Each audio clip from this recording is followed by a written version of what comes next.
Have there been low spots where you really have kind of had to work yourself to get out of that? Yes, sir. You know, especially when I first had my nursing hours cut back, it was trying to adjust the remaining time I had to, you know, crush in everything I needed to do because I only get about 3.5 to 4 hours of sleep a night.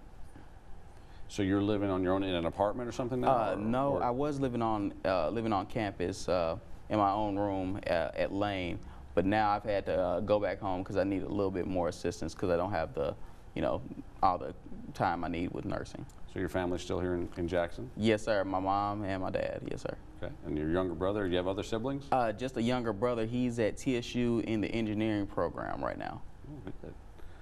How have your things that you value changed through this experience in terms of, again, kind of as you look at life? I value friendship and the relationships that you have, you know, because those binding relationships, because the friends I've had then are my friends now, and I know that that'll never change because, you know, they're true. You can't find friends every day, someone that's going to stick by you at your low point to where you're frustrated because you can't do things the same way that you can, and, you know, getting that little bit of help and someone that won't criticize you or talk about you behind your back. But also, these people go on to help others realize that these people that may have injuries are the same like anybody else and deserve that kind of respect. Have there been things that, in terms of dealing with your disability, where you've maybe had a heightened sense in other areas come to you? Heightened sense, just looking at thresholds and how to maneuver, and also just being aware of some places, you know, you just can't get into, or it may be a little bit dangerous, like broken glass in the sidewalks. You know, if you pop your tire, you know, trying to find a shop that can repair it is very difficult. You've been honored by several different organizations, municipalities over the years. Again, I was reading the clips in the Jackson Sun, both for your attitude as you've dealt with this and your advocacy efforts. What's that meant to you?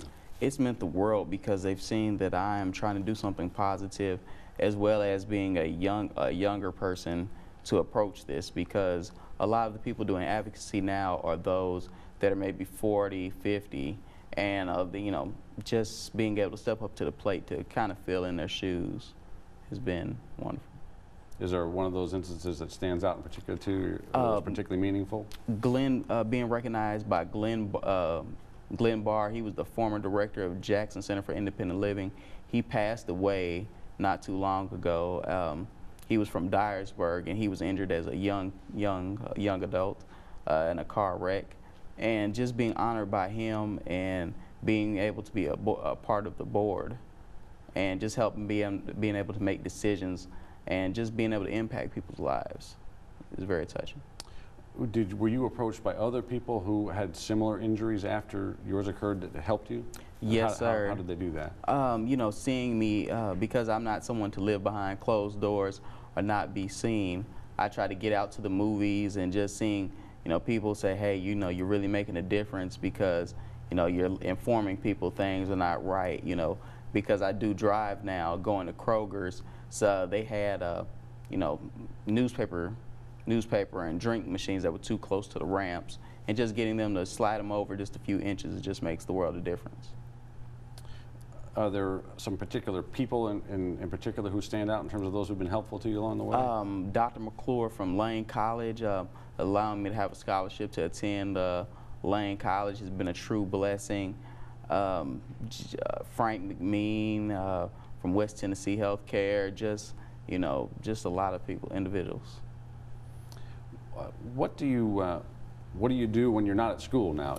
When I'm not working some, you said? Yes, sir. I actually went back to work right after my accident. Once I got back to Lane College, once I got back from my injury from Atlanta, I went right back to work at Little Caesars with my part-time job, which I held before. And now I'm working at Lane College as a dean.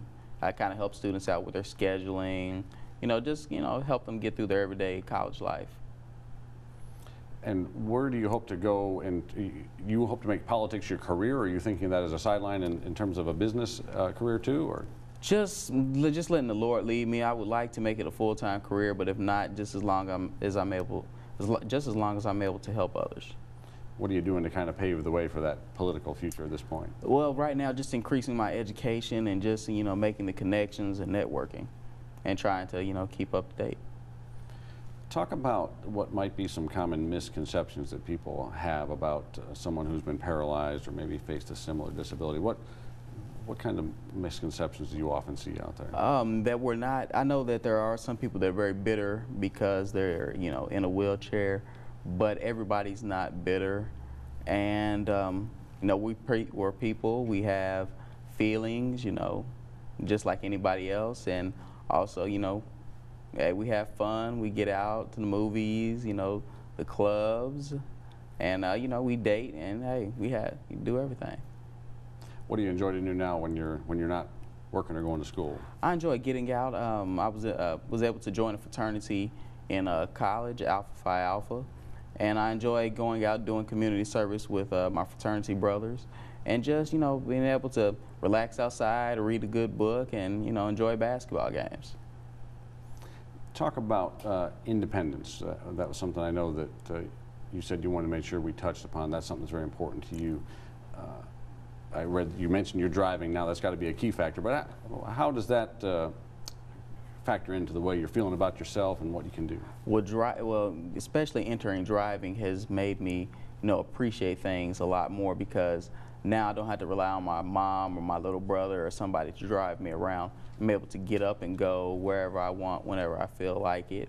But just being independent, is the key goal, because I do want to live on my own and, just prosper and have a family, but just making sure that things are accessible, housing, because it's not like I can if I came to your house, I would probably have to figure out a way to get in, because people have steps, big thresholds to get over. And also, I try to be as courteous as possible, but sometimes it's hard for me to clean off my wheels. So if somebody has a light color carpet, I try to be as respectful as possible. What's involved in driving? Did you have to get a special kind of vehicle? Yes, sir. I had to get a driver's training done from a man called Dave Krieger from Florida, where he comes and he evaluates you in his vehicle. He tests your arm strength, your muscle mass, and just tries to see if you have the ability to drive. I was able to, I met the criteria, and I was able to get electric servos through EMC, which is a gas and brake servo, which is on the door, and I have a tri-pin on the steering wheel, and it's controlled by a main computer screen, and controls my windows, heating and air, and I drive off like everybody else. And if we were to go on a long distance trip, you can move the passenger seat over into the driver's seat and you could drive. Something, I'm guessing this is expensive too, though. Oh, yes, sir. Yes, sir. It was the community really came out and helped me achieve being able to drive and getting the equipment. So it's been 8 years since this accident. You've not given up on the idea of catching this person. Kind of what drives you in wanting to do that? Just to bring closure, because my life and my family's life have changed, but the individual that hit me, their life has not changed. This has impacted my little brother because he blames himself for not being there. My mother blames herself, because she feels that she could have stopped it by making me do some type of household chores. And also my dad feels responsible because he didn't, question us, okay, we're going on a bike ride, but those little things parents do to, really figure out where we're going, he didn't do. And so, they all feel a part of why I'm in this situation.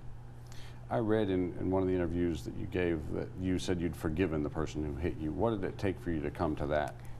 Basically, my faith is what helped me forgive the person.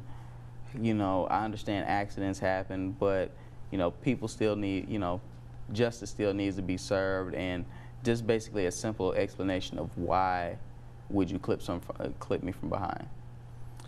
So I guess there's kind of that difference between forgiveness and then the normal consequences. Yes, sir. And talk about how your faith plays into that. That's something that you believe, basically, that your faith says you should do. Yes, sir. I believe, everybody should be forgiven because we all have sinned. But, every action has a reaction, and, just letting it take the normal course, if they can be judged by a jury of their peers and found not guilty, that's fine, but it's just more of getting closure and just wanting to talk to that person on how come this happened. If you could talk to them, you'd ask them that question, what else would you say to them? You know, what else could I say? Why not stop and try to see if I was still breathing? And why would you leave somebody in a ditch that somebody else could probably hit?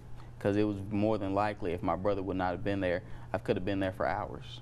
Because I was in a ditch, and at that time of year, you know, they're farming, there's farming equipment going on, and you know, somebody not paying attention, maybe talking or texting on the phone, could have swerved over and killed me. Well, Edward, we certainly thank you for taking the time to join us on Newsmakers. And we encourage you, if you know anything about this accident, to call one of the numbers that will be on your screen to report that information. A reward is being offered, as Edward mentioned, and if you make a report through Crime Stoppers, that can be done anonymously as well. So again, Edward, we thank you for joining us. As always, we'd like to thank the Jackson-Madison County Library for the use of this facility, and we'd like to thank you for watching. We'll see you next week on Newsmakers.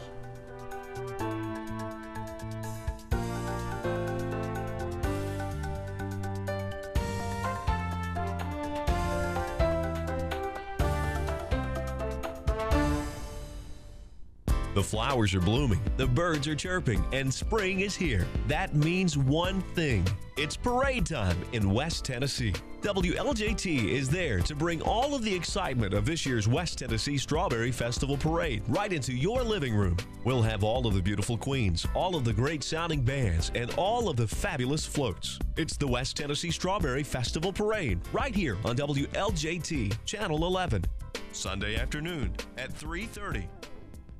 It is said that the longest journey begins with a single step. It's time to head north to the largest city in Alaska. Can you run fast with that camera, Joe? Bears have woven themselves into this urban setting. Not a good situation. I'm looking forward to my next adventure, Denali National Park. This bear is frantically searching for something. She's behaving like when they lose their cub. See that? She's really agitated. Sunday night at 7. The Mexican Revolution of 1910, the first political and social revolution of the 20th century, and some say the first to be caught on film. Viva Mexico! Viva! From generals to presidents to infamous revolutionaries, witness a century of defiant victories that impact Mexico to this day.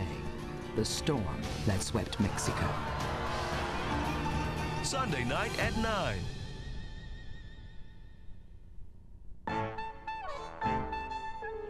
Antiques Roadshow continues our hunt for America's hidden treasures in Biloxi, Mississippi. Normally, people are not interested in having pictures of other people's dead relatives. We have ourselves set up for one word: unpredictable. Really? I can't believe it. Who'd have ever thought? Don't miss our discoveries from Biloxi next time on Antiques Roadshow. Monday night at 7. The idea of the Freedom Rides is challenging segregation so frontally and so aggressively.